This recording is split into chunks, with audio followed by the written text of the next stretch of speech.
हाथ उठाइए इंशाअल्लाह, ध्यान से सुनिएगा, जल्दी से निकल जाएगा। अल्लाह ने 3 दुनिया बनाई है। एक दुनिया का नाम है जन्नत, दूसरी दुनिया का नाम है दोज़ख, एक तीसरी दुनिया है, उस दुनिया का नाम है दुनिया, आलमे दुनिया, जिसमें हम आप सांस ले रहे हैं। 3 दुनिया का अलग अलग निजाम है। जन्नत में राहत ही राहत है, मुसीबत का नाम ही नहीं। दोज़ख में मुसीबत ही मुसीबत है, राहत का नाम नहीं। लेकिन अल्लाह ने जिस दुनिया में हमें पैदा किया है, इसमें दोनों चीज है, कभी राहत है कभी मुसीबत है। अल्लाह राहत से भी आजमाता है, अल्लाह मुसीबत से भी आजमाता है। राहत में ये देखना चाहता है कि मेरा नाम लेता है कि नहीं, मुसीबत में ये देखना चाहता है कि सबर करता है कि नहीं करता। अल्लाह ने इस दुनिया में हमें पैदा किया, ये जन्नत की तरह नहीं है कि हमेशा आपको राहत मिलेगी, ये दोज़ख की तरह नहीं है कि हमेशा मुसीबत होगी, कभी राहत और कभी मुसीबत। राहत में अल्लाह का शुक्र करेंगे, हाथ उठाइए इंशाअल्लाह। मुसीबत में सब्र करेंगे, हाथ उठाइए इंशाअल्लाह। अच्छा, हम आप क्या चाहते हैं कि हमारे घर में मुसीबत ना हो, लेकिन वही होता है जो अल्लाह चाहता है। मुसीबत होती क्यों? जब हमारे घर में पैसा आता है, खुशहाली आती है, तो हम शुक्र करते हैं, हमारी नेमत बढ़ जाती है। लेकिन जब हमारे घर में मुसीबत आती है, तो जानते हैं क्या इनकलाब आता है? नेमत दाने वाला देने वाला खुदा ही हमारे साथ हो जाता है, इसलिए मुसीबत आती है। दूसरी बात को याद रखिएगा, पूरी दुनिया में, अमेरिका में, बर्तानिया में 48% लोग एक साल में पागल होते हैं। एक साल में 48% लोग अमेरिका में, बर्तानिया में, इसराइल में पागल हो जाते हैं। लेकिन अल्लाह का शुक्र है, उसमें एक भी मुसलमान नहीं। इसकी वजह जानते हैं? अमेरिका के पास, बर्तानिया के पास, इसराइल के पास सबर नहीं है, मुसलमानों के पास सबर है। अब बूढ़ा बाप जिंदा है, जवान बेटे का जनाजा जब उठाता है तो क्या कहता है? अल्लाह ने दिया था, अल्लाह ने ले लिया, सर हल्का हो गया, सब्र का सहारा लेता है, पागल नहीं होता। मुसलमान की मिसाल खेती की तरह है। अभी आप धान काट करके बैठे हैं, धान लगा रहे, आप गौर से देखेंगे कि जब खेती खड़ी होती है तो हवा चलती है, तो वो डोलती है, संभलती है, डोलती है, संभलती है, डोलती है, संभलती है, लेकिन जड़ से उखड़ती नहीं है। मुसलमान की मिसाल खेती की तरह है, इस पर मुसीबत आएगी, ये सब्र का सहारा लेगा, जड़ से नहीं उखड़ेगा। एक मिसाल है, पैगाम खत्म कर रहा हूं। अय्यूब अलैहिस्सलाम कितने साल बीमार रहे? 7 साल, एक रिवायत। अय्यूब अलैहिस्सलाम कितने साल बीमार रहे? 12 साल, एक रिवायत। अय्यूब अलैहिस्सलाम कितने साल बीमार रहे? 18 साल। 18 साल, 12 साल, 7 साल मुसीबत बरसत सब्र किया तो अल्लाह ने बुढ़ापे को जवानी में बदल दिया। और घर में बैठे थे, सबके यहाँ बारिश हो रही थी, अल्लाह ने सोने की टिड्डी को घर पर बरसा दिया। अय्यूब अलैहिस्सलाम सोना जब लूटने लगे तो अल्लाह की तरफ से जवाब आया, अय्यूब ये दुनिया है, दुनिया के पीछे क्यों भाग रहे हो? कहा मालिक मुसीबत पर सब्र किया, उसका सिला दुनिया ही में मिल रहा है। हालात के कदमों में कलंदर नहीं गिरता, टूटे जो सितारे तो ज़मीं पर नहीं गिरता, गिरते हैं बड़े शौक से समंदर में दरिया, लेकिन किसी दरिया में समंदर नहीं गिरता। मालिक है तेरे साथ, न डर गम से तो है दिल, हिम्मत करे इंसान तो क्या काम है मुश्किल। गम जिसने दिए हैं वही गम दूर करेगा, दुनिया में हम आए हैं तो जीना ही पड़ेगा। दुनिया में हम आए हैं तो जीना ही पड़ेगा, गिर गिर के मुसीबत में ही संभलते ही रहेंगे, जल जाए मगर आग पे चलते ही रहेंगे, जैसा जो करेगा वो वैसा ही भरेगा, गम जिसने दिए हैं वही गम दूर करेगा। पैगाम खत्म हो गया, आखिरी पैगाम आपकी खिदमत में हिंदू मुसलमान के हवाले से रखने के लिए जा रहा हूँ। ये माइक वाला जो था ये बड़ा खुलूस वाला था।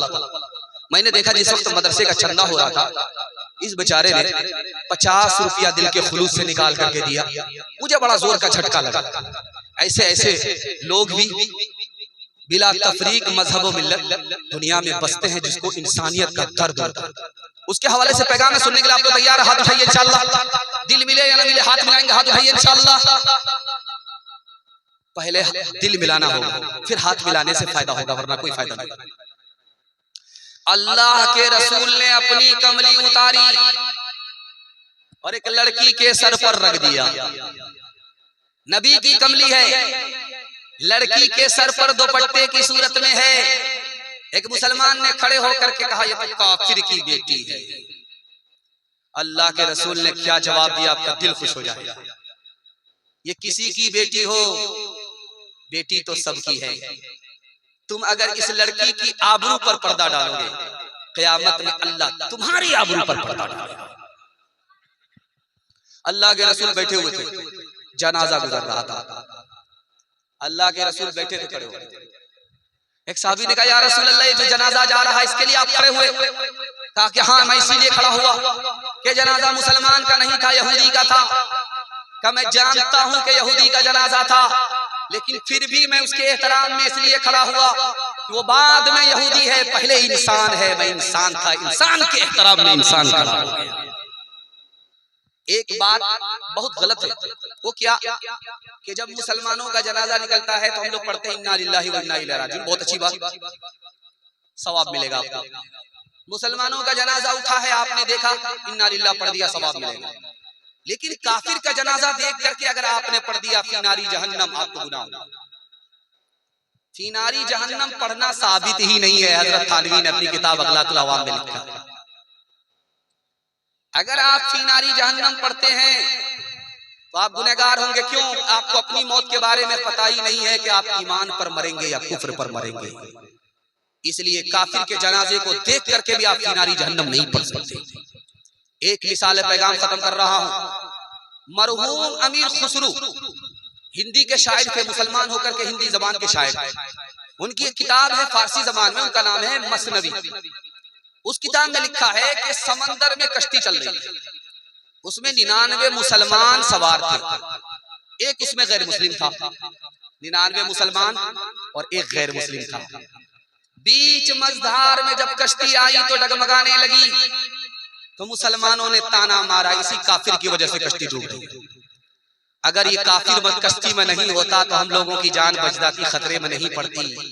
इसी काफिर मनहूस की वजह से, खुदा के दुश्मन की वजह से कश्ती डूब रही है। वो रोने लगा, अल्लाह ने उसके दिल में बात डाली, ये मुसलमान जो मुसीबत में तौबा नहीं करते तुमको ताना मार रहे हैं, इन मुसलमानों से पूछो कि अगर मेरी वजह से कश्ती डूब रही, मैं तो अकेला आदमी हूं भाई, और मैं खुदा का दुश्मन हूं, मनहूस हूं, मेरी वजह से कश्ती अगर डूब रही मैं तो अकेला हूं।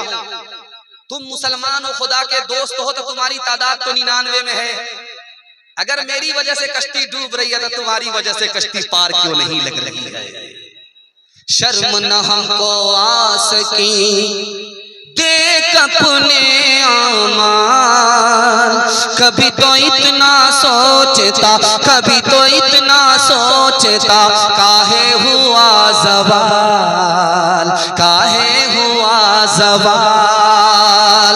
अल्लाह और रसूल पर है जिसका ईमान, अपने मन की सब करे, अपने मन की सब करे, वो कैसा इंसान, वो कैसा इंसान। जब से भूला मुसलमान इस्लामी तालीम, उसको दहशत गर्दी करते सब तस्लीम, करते सब तस्लीम।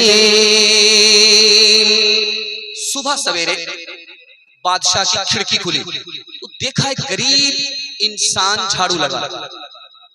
बादशाह सर पर हाथ रख करके बैठ गए, इस मनहूस को मैंने सुबह सवेरे देख लिया, अब मेरा कोई काम बनेगा नहीं, हर काम बिगड़ जाएगा। उसके ख्याल के मुताबिक काम बिगड़ने लगा। उसने यकीन कर लिया कि इस मनहूस को मैंने सुबह सवेरे देखा था, उसी की वजह से मेरा काम खराब हो रहा। वजीर को बुलाया, कहा उसको पकड़ो, फांसी पर चढ़ा, न रहे बांस न बजेगी बांस। जब वो बेचारा गरीब फांसी पर चढ़ने लगा तो वो पूछा वजीर से, भाई साहब मेरा गुनाह क्या है, क्यों मुझको फांसी पर चढ़ा रहे? कहा तुम मनहूस हो, एक नंबर के मनहूस, तुम्हारा चेहरा बादशाह ने देखा, बादशाह का हर काम बिगड़ रहा, तुम दुनिया में जीने का हक नहीं है। वो बोला कि भाई साहब हर मरने वाले की ख्वाहिश पूरी की जाती है, मेरी आखिरी ख्वाहिश पूरी करा दो। तुम्हारी क्या ख्वाहिश है? माँ से मिलना चाहते हो, बाप से मिलना चाहते हो, बाल बच्चे से मिलना चाहते हो? नहीं, मैं बादशाह से मिलना चाहता हूँ। ठीक है मिला देते, कौन बड़ी बात है, ऊपर तो जाने ही वाले, तुम्हारी आखिरी ख्वाहिश पूरी कर देते। जब वो बादशाह के पास आया तो बादशाह से कहा, हुजूर मुझको क्यों फांसी पर चढ़ा रहे हो, मेरा गुनाह क्या? तुम एक नंबर के मनहूस हो, तुम्हारा चेहरा मैंने देखा, मेरा काम बिगड़ गया इसलिए तुमको फांसी पर चढ़ा रहे। तो उसने कहा, हुजूर हमसे बड़े मनहूस तो आप हो, तुमने मेरा चेहरा देखा, तुम्हारा काम बिगड़ा, तुम्हारी जान सलामत है, मैंने तुम्हारा चेहरा देखा, मेरी जान जा रही है, अब फैसला करो कि मनहूस तुम हो या मनहूस हम हैं।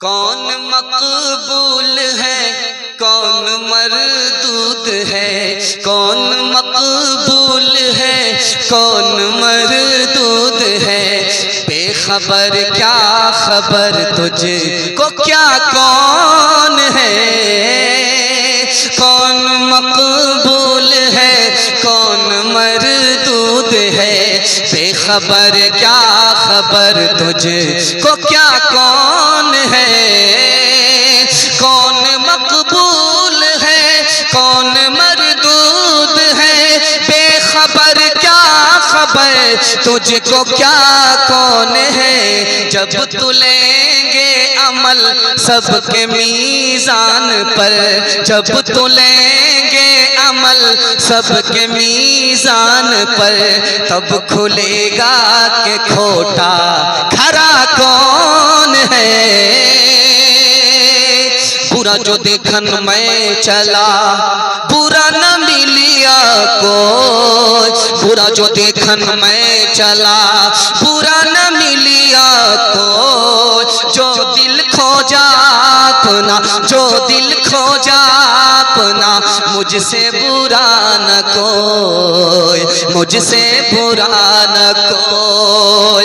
मैं ना जो मैं ना कहे दूध भात नित खाए, मैं ना जो मैं ना कहे दूध भात नित खाए, बकरी जो मैं करे, बकरी जो मैं करे, उल्टी खाल खिंचाए, उल्टी खाल खिंचाए।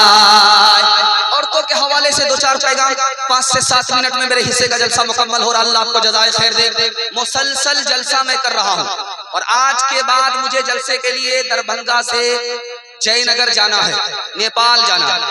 इतनी लंबी मसाफत मुझे तय करनी है, लेकिन आपकी मोहब्बत आपकी दुआ साथ होती है तो हर मुश्किल आसान हो जाता है। मैं दिल से दुआ करता हूँ अल्लाह आपके घर की हर मुश्किल को आसान फरमाए। औरतों के वास्ते सुनने के लिए तैयार है? हाथ उठाइए इंशाअल्लाह।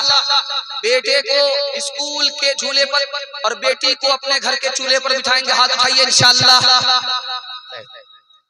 बड़े बड़े की चोरी एक झटके में पकड़ी चली जाती है। ध्यान से सुनिएगा, जल्दी से निकल जाएगा। पहली बात, बादशाह उसका नाम है खलीफा मोतसिब बिल्लाह, आईना में अपना चेहरा देख रहा था तो 2-4 बाल उसके सफेद नजर आ रहे। इससे पहले सारे बाल काले थे दाढ़ी के, इससे पहले सारे बाल काले थे सर के, जैसे ही आईना सामने लाया चेहरा देखने लगा, 2-4 बाल सफेद नजर आए, मायूस हो गई। झाड़ू पोछा लगाने वाली लड़की, उसका नाम विदा था, वो नौकरानी वहां से देख रही थी कि बादशाह का रंग अचानक बदल गया। जो बादशाह मारे खुशी के चेहरा देख रहा था वो मायूस हो गया। लड़की दौड़ी दौड़ी आई, बादशाह से कहा, बादशाह सलामत, आप क्यों मायूस हैं? सफेद बाल की वजह से। मेरी दुआ है कि आप अपने नाती को बूढ़ा होते हुए देखें, मेरी दुआ है आप अपने पोते को बूढ़ा होते हुए देखें। वैसे 2-4 बाल की सफेदी ने आपके हुस्न में इजाफा कर दिया। जो बादशाह मायूस हो गया था, मारे खुशी के तड़प। जनाजा उतरा था, एक आदमी बोला, ये जिंदे का जनाजा है या मुर्दा का जनाजा है? तो बगल का आदमी बोला कि रांची से आए हो, हाफ पागल हो या फुल पागल हो? करिए आदमी जिंदा होता तो इसका जनाजा क्यों उठता? एक 7 साल की लड़की बगल में खड़ी है, उसने कहा, चचा जान, वो आदमी जो बोला बिल्कुल सही बोला कि जिंदा का जनाजा है या मुर्दा का जनाजा है। बोला, मैं 55 में आ गया, मुझको समझ में नहीं आया। तू बचपन में तू कैसे समझ रही है कि जिंदा का जनाजा है ये भी सही है, मुर्दा का जनाजा है ये भी सही है? कहा कैसे में इसके पूछने का मकसद है, ये आदमी जो मरा है इसके बेटे हैं जो इसको दुआ खैरात में, दुआ में, सदका खैरात में याद करेंगे। अगर बेटा है जो मरने के बाद मरहूम को याद करेगा तो जिंदा का जनाजा है। अगर इसका बेटा है और मरहूम को याद नहीं करता, ये मुर्दा का जनाजा है। इसने सही कहा। आखिरी मिसाल है, पैगाम खत्म कर रहा हूं। तुर्की का आखिरी बादशाह, उसका नाम था सुल्तान हमीद। तुर्की का आखिरी बादशाह, उसका नाम सुल्तान हमीद है। और दोपहर में खाना खा करके बाग में सोता था और फूल का बिस्तर लगता था। फूल के बिस्तर को लगाने वाली नौकरानी का नाम जीनत था। लड़की कितनी पढ़ी लिखी थी दिखाने के लिए जा रहा हूं। उस दौर में नौकरानी को कितना इल्म होता था ये बताने के लिए जा रहा हूं। और मकसद यही है कि अगर आपका बच्चा पढ़ेगा तो तनहा बच्चा पढ़ेगा, अगर आपकी बच्ची पढ़ लेती है पूरा खानदान पढ़ेगा। बेटी आपकी 4 मंजिल में पहुंचती है, पहली मंजिल में बेटी, दूसरी मंजिल में बीवी, तीसरी मंजिल में माँ, चौथी मंजिल में सास। आप सिर्फ बेटी को पढ़ा लीजिए, अगर आपकी 1 नंबर बेटी हो गई पढ़ लिख करके, यही आगे चलकर 1 नंबर बीवी बनेगी, 1 नंबर माँ बनेगी, 1 नंबर सास। लड़की ने फूल का बिस्तर लगाया, बादशाह को आने में देर थी, लड़की को ख्याल आया फूल के बिस्तर पर सोने का मजा कैसा होगा। अभी बादशाह को आने में देर है, सो करके देखते। लड़की थकी थी, जैसे ही फूल के बिस्तर पर ट्राई मारने के लिए सोती है, आंख लगती। बादशाह पहुंच गए बिस्तर पर, देखा कि वारे नौकरानी, तेरी ये हिम्मत, बादशाह के बिस्तर पर। मारे गुस्से के कोड़ा कमर से निकाला, बरसाना शुरू किया। लड़की धड़फड़ा करके उठती है, रोती है और हंसती है।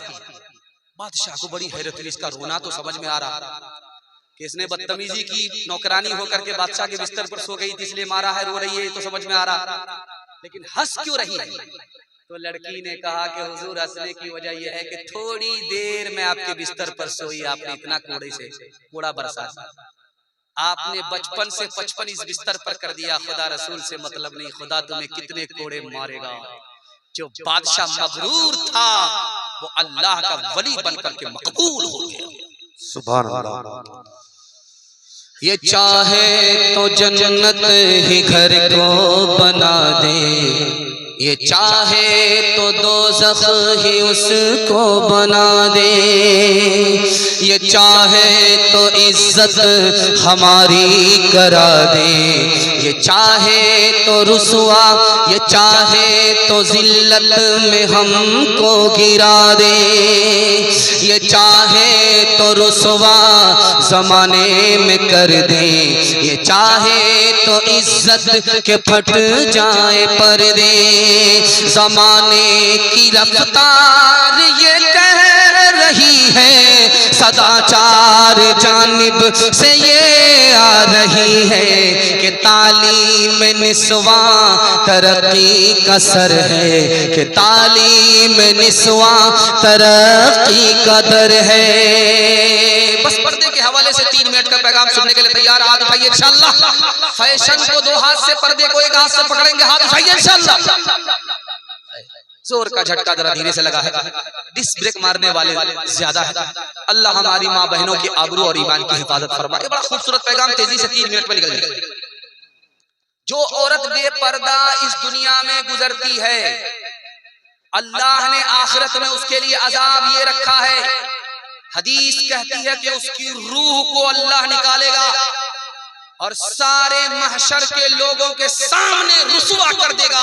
इसकी सजा होगी कि ये औरत होकर के दुनिया में बेपर्दा घूमती थी।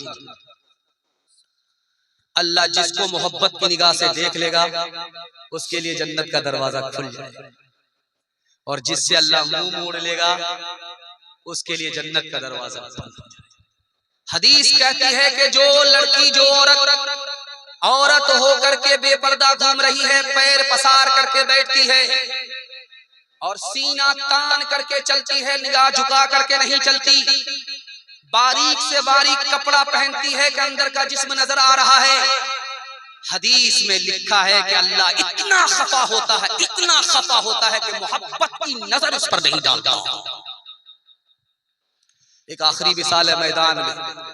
अभी भी आपने देखा होगा फलस्तीन में जब इसराइल ने बमबारी की तो एक औरत जख्मी है। जब उसको होश आया तो वो दुपट्टा मांग रही है, मुझको बाहर बाद में निकालना, पहले दुपट्टा दे दो, पर्दा दे दो। अल्लाह के रसूल का जमाना है, बेटा शहीद पड़ा है, भाई शहीद पड़ा है, बाप शहीद पड़ा है और शौहर शहीद पड़ा है। ऐसी मजलूम औरत आ रही है, लेकिन चेहरे पर नकाब है, बुर्का पहन करके आ रही है। लोगों ने ताना मारा, 4-4 लाश, 4-4 तुम्हारे घर की लाश उठी हुई है, तुम अभी पर्दे को देख रही हो, मुसीबत को नहीं देख रही हो। तो उसका जवाब सुनिए, अल्लाह ऐसी अजमत हम सब के माँ के दिल में पैदा फरमाए। उसने कहा कि मेरे बच्चे शहीद हुए, मेरा शौहर इंतकाल किया, मेरा बेटा शहीद हुआ, मेरा भाई शहीद हुआ, मेरे 4 घर के मर्द शहीद हो गए, मर गए, लेकिन मेरी अभी हया जिंदा है, मेरा पर्दा अभी जिंदा है। अगर औरतों की ये हालत रहेगी, कभी जिंदगी में न राहत रहेगी। अगर औरतों की ये हालत रहेगी, कभी जिंदगी में न राहत रहेगी। कोई नंगे सर जाके बाजार टहले, शरीयत से कब तक बगावत रहेगी। नमाज और रोजे की फुर्सत नहीं है, बताओ ये कैसे सलामत रहेगी। दुनिया में औरतों की कोई इज्जत नहीं रही, फातिमा सी अब कोई औरत नहीं रही। होटल में बैठ बैठ के खाती है नाश्ता, आंचल गिरा के सर से ये चलती है रास्ता। होटल में बैठ बैठ के खाती है नाश्ता, आंचल गिरा के सर से ये चलती है रास्ता। पर्दे की इनको कोई जरूरत नहीं रही, फातिमा सी अब कोई औरत नहीं रही। मियां बीवी के हवाले से पैगाम है, आप लोग सुनने के लिए तैयार है? हाथ उठाइए इंशाअल्लाह। जब औरत से खफा होंगे डंडे से खबर लेंगे, हाथ उठाइए इंशाअल्लाह। जिसकी औरत इंतकाल हो गई उन्होंने भी हाथ उठाए, अल्लाह रहम फरमाए। ध्यान से सुनिएगा, जल्दी से निकल जाएगा। हजरत उमर अपनी बेटी से हाथ जोड़ करके कहा, बेटी तुमसे एक बार गलती हुई, तुमने अपने शौहर अपने नबी को नाराज किया, नबी ने तुम्हें तलाक दी। मैंने तुम्हारी तरफ से तुम्हारे शौहर अपने नबी से माफी मांगी, मेरा लिहाज करके बेटी तुम्हारे शौहर ने तुमको माफ कर दिया, लेकिन याद रखो मैं हाथ जोड़ करके कहता हूं बेटी, कभी अपने शौहर को नाराज मत करना आइंदा, अपने नबी को कभी नाराज मत करना आइंदा। अगर मुझे पता चल गया तो जिंदगी भर मैं तुमसे बात नहीं करूंगा। बेटी ने नसीहत को कबूल किया, दोबारा कभी मौका नहीं दिया। अल्लाह के रसूल आराम कर रहे थे, दरवाजे पर दस्तक हुई। दरवाजा जो खोला तो देखा फातिमा खड़ी है। कहा बेटी ये तुम्हारे आने का वक्त नहीं था, बेमौका कैसे आ गया?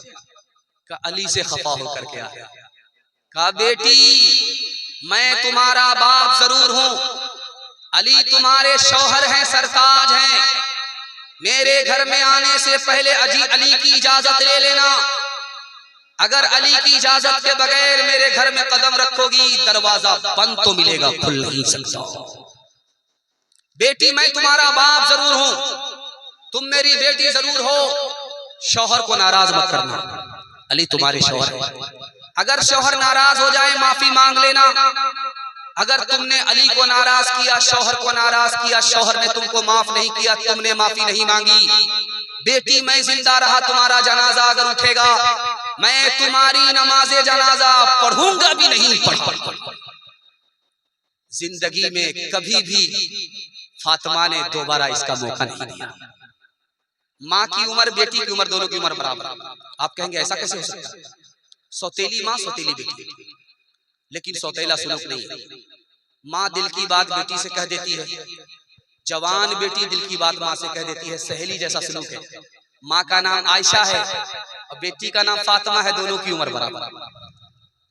माँ की मजलिस में बेटी मुस्कुरा रही है तो हजरत आयशा ने कहा बेटी बेमौका क्यों मुस्कुरा रही हो? हंसने की बात नहीं तो फिर हंस क्यों रही हो? कामा ख्याल आया। क्या ख्याल आया? क्या ख्याल ये आया कि मैं तो रसूलुल्लाह की बेटी हूँ, आप तो अबू बकर की बेटी।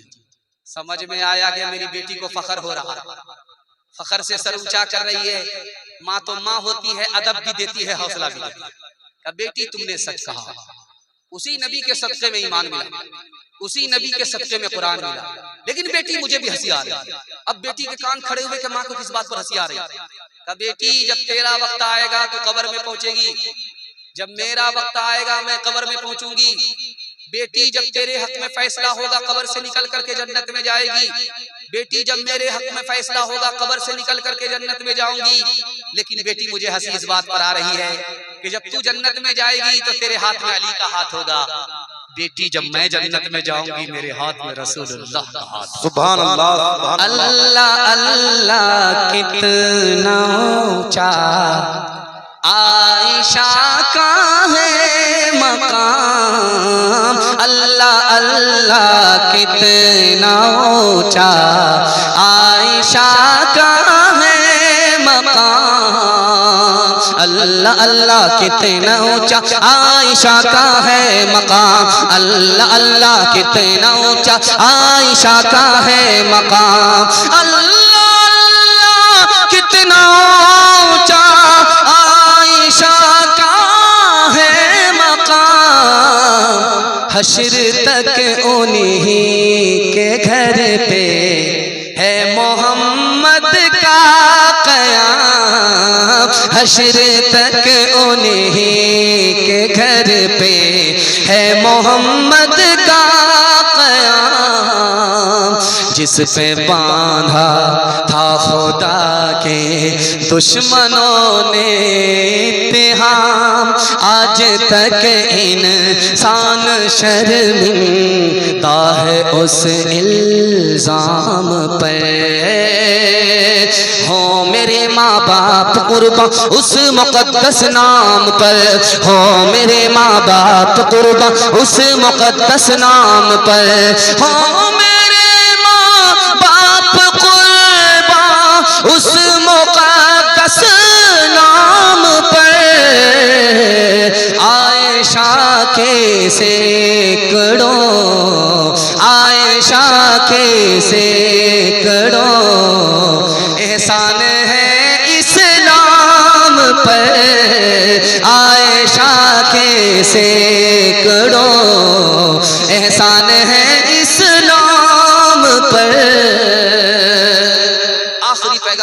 तरफ से माँ और बाप बाप के हवाले से आप लोग सुनने के लिए तैयार थोड़े हैं? हाथ उठाइए इंशाअल्लाह। आखिरी पैगाम आपकी खिदमत में रखने के लिए जा रहा हूं। सिर्फ मुश्किल से 3 मिनट लगेगा। अल्लाह आपको जज़ाए खैर दे। आपने जितनी देर सुन लिया मुझे उम्मीद रही थी, लेकिन आपने रिकॉर्ड तोड़ दिया। मुझे यकीन है अगर आपको 1 घंटा और सुनाया जाए तब भी आप सुनेंगे, लेकिन ये गलती नहीं करूंगा मेरा जनाजा उठ जाए। मुसलसल जलसा है। आखिरी पैगाम आपकी जरूरत का सारा सामान करने के लिए जा रहा हूं। आपकी प्यास बाकी है, इसका मतलब है जलसा कामयाब। अल्लाह आखिरत में भी हमें कामयाब फरमाए। ध्यान से सुनिएगा माँ बाप के हवाले से। रात में बेटे का इंतकाल हुआ। सुबह को उसकी लाश को देखा गया, चूतियों ने उसके चेहरे पर मुसल्लत होकर चेहरा बिगाड़ दिया। ये कौन बेटा था, ये आपको एक लाइन में बताने के लिए जा रहा हूं। बेटे के लिए मस्जिद से ऐलान हो रहा है कि मर जाए, जल्दी मर जाए। चेहरा पीला पड़ा हुआ है, आंख बाहर निकल आ रही है, हफ्ता हो गया, मौत आ ही नहीं रही है। ये कौन बेटा है, एक लाइन में आपको बता रहा हूं। बेटा माँ के पीछे छूटा, जमीन ने उसके पैर को पकड़ा, माँ ने चिल्लाया, बस्ती के लोग आते आते जमीन ने उस लड़के को निगल लिया। कौन बेटा था? एक लाइन में नमूना आपकी खिदमत में रखने के लिए जा रहा है, उसको बहुत ध्यान से सुनिएगा, पूरे जलसे का खुलासा। रात में जिस बेटे का इंतकाल हुआ, सुबह को उसकी लाश पर चूंटी मुसल्लत हुई, से उसके चेहरे को चाट गई। जानते कौन बेटा था? बुढ़ापे में बीमारी की हालत में अपने माँ बाप को अकेला छोड़ दिया, बीवी के साथ बाहर चला गया। इसकी सजा उसको मिलती है कि रात में इंतकाल करता है। अल्लाह ने आखिरत के अजाब से पहले दुनिया का अजाब दिखाया, चेहरे को बिगाड़ दिया। जब मियाँ बीवी का झगड़ा होता था तो बीवी की गलती पर बीवी को अदब नहीं देता था, बल्कि बीवी की मोहब्बत में माँ के मुंह पर तमाचा मारता था। उस बेटे को मौत के वक्त में ये सजा मिल रही है कि चेहरा पीला पड़ा हुआ, आंख बाहर निकल रही है। लोग दुआ कर रहे हैं कि मौत आ जाए, लेकिन मौत नहीं आ रही है। माँ बाप की नाफरमानी की सजा उसको मौत के वक्त में अल्लाह दे रहा है। तीसरे नमूने को आप ध्यान से सुनिएगा। बीवी आई, उसने शर्त रख दिया, मुझे इस घर में अगर रखना चाहते हो तो रास्ते से इस बुढ़िया को हटाना होगा। उसने कहा कि मेहरबा, ये क्या मुश्किल है, ये तो धरती की बोझ है, इसको हटा ही दे। माँ से कहा, माँ मेरे साथ कल आपको खेत में चलना, गन्ना काटने के लिए। उसने गन्ना काटने वाले हथियार को खूब तेज पिजाया कि गन्ना काटने के बहाने से माँ की गर्दन ही काट दी। माँ आगे आगे चल रही है, बेटा पीछे पीछे है। अब ये हमला करता कि जमीन ने पांव पकड़ा। माँ ने पलट करके देखा, चिल्लाया कि मेरे बच्चे को बचाओ। जब तक गांव के लोग आते, जमीन उस लड़के को निगल गई। आखिरी नमूना आपकी खिदमत में रखने के लिए जा रहा हूं। बीवी ने आकर के कहा कि मुझे अगर इस घर में देखना चाहते हो तो बूढ़ी माँ को यहाँ से हटाना होगा, जंगल में भेजना होगा। उसने कहा कोई मुश्किल काम नहीं है। अपनी माँ को उसने उठाया, जंगल में ले जाकर के छोड़ दिया कि कोई शेर आएगा, चीता आएगा, फाड़ करके खा जाएगा। लेकिन अपनी माँ को जब वो डाल करके लौटने लगा तो उसके ज़मीर ने उसको मलामत किया, तूने माँ के साथ ऐसा किया जिसने 9 महीना तुमको पेट में रखा, 2 साल खूने जिगर दूध की शक्ल में पिलाया, उस माँ के साथ तुमने इतना बड़ा सितम किया। उसको एहसास हुआ। अब वो मरता क्या नहीं करता, मुंह पर कपड़ा बांध करके, भेष बदल करके जंगल में अपनी माँ को देखने के लिए जा रहा है कि जिंदा है या मर गया। तो देखा कि बुढ़िया जंगल के किनारे रो रही है, फूट फूट करके रो रही है। ये अजनबी बन करके पूछता है क्या हुआ? कहा कुछ नहीं हुआ। कहा फिर रो क्यों रही हो? कहा मैं इस वजह से नहीं रो रही हूँ कि जंगल में हूँ, मेरे रोने की वजह यह है कि मेरा बेटा अभी फेंक करके जंगल से गुजरा है। मैं माँ हूँ, आम औरत नहीं हूँ, मुझे डर लगता है कहीं मेरे बेटे को शेर ने खा तो नहीं लिया। माँ से बढ़कर कोई नाम और क्या होगा, उस नाम का हमसे हक अदा क्या होगा। जिसके कदमों के नीचे जन्नत है, उसके सर का मकाम क्या होगा। हर चीज बाजार में लेकिन माँ बाप से बढ़कर कोई दौलत न मिलेगी। आंचल जो उठा कर के दुआ माँ तेरी कर दे, माँ तेरी कर दे। दुनिया हो या उक़बा कहीं जिल्लत न मिलेगी। पैगाम खत्म हो गया। अल्लाह जज़ाए खैर दे, आपकी प्यास बाकी है। ये गारंटी है कि जलसा कामयाब हो गया। 100 जलसे हम लोगों के हिस्से में हर साल आते हैं, लेकिन ये पहला जलसा देख रहा हूँ कि जलसा खत्म होने को है, आपकी पेशानी चमक रही है। मैं दिल से दुआ करता हूँ अल्लाह माँ बाप की खिदमत के लिए आपको कबूल फरमाए। घर में अगर जवान बेटी है, अल्लाह गैब से मुनासिब जोड़े का इंतजाम फरमाए। बेटा बेरोजगार है, अल्लाह जायज रोजगार देकर दीन दुनी रात चौगुनी तरक्की से मालामाल फरमाए। मेरे हिस्से का पैगाम मुकम्मल हो गया। आपसे मैं वादा लूंगा जिंदगी भर के लिए जलसा कामयाब हो जाएगा। हाथ उठाइए, वादा कीजिए अल्लाह की इबादत करेंगे इंशाअल्लाह, रसूलुल्लाह की इताअत करेंगे इंशाअल्लाह, मखलूक की माँ बाप की खिदमत करेंगे इंशाअल्लाह। 3 काम छोड़ दीजिए, आपको मुसीबत छोड़ देगी, गारंटी है। मसनद रसूल पर बैठ करके मैं कहता हूँ मेरी बात होती तो झूठी हो जाती है, रसूलुल्लाह की बात है इसलिए झूठी नहीं हो सकती। 3 वजह से मुसीबत हमारे गले लगती है, पकड़ती है छोड़ती नहीं है। गुनाह करेंगे मुसीबत पकड़ेगी, हराम कमाएंगे मुसीबत पकड़ेगी, गलत माहौल में रहेंगे मुसीबत छोड़ेगी नहीं। 3 चीज को छोड़िए, गारंटी है कबूलियत की घड़ी है, मुसीबत आपको छोड़ देगी इंशाअल्लाह। गुनाह नहीं करेंगे, गलत माहौल में नहीं रहेंगे, गलत नहीं कमाएंगे इंशाअल्लाह। अपने बेटे की शादी फ्री में नहीं होगी इंशाअल्लाह। न किताबों से नवाजों से नजर से पैदा, 3 होता है बुजुर्गों की नजर से पैदा। नहीं सीखा इन्होंने दीन रखकर शेख के घर में, पले कॉलेज के चक्कर में मरे साहब के दफ्तर में, थे केक के चक्कर में तो रोटी भी गई, बड़ी शेख की ताक में थे तो छोटी भी गई। न मानी बात वाइस की, थे पतलून के चक्कर में तो लंगोटी भी गई। वाखिर दावाना अनिल हम्दुलिल्लाह।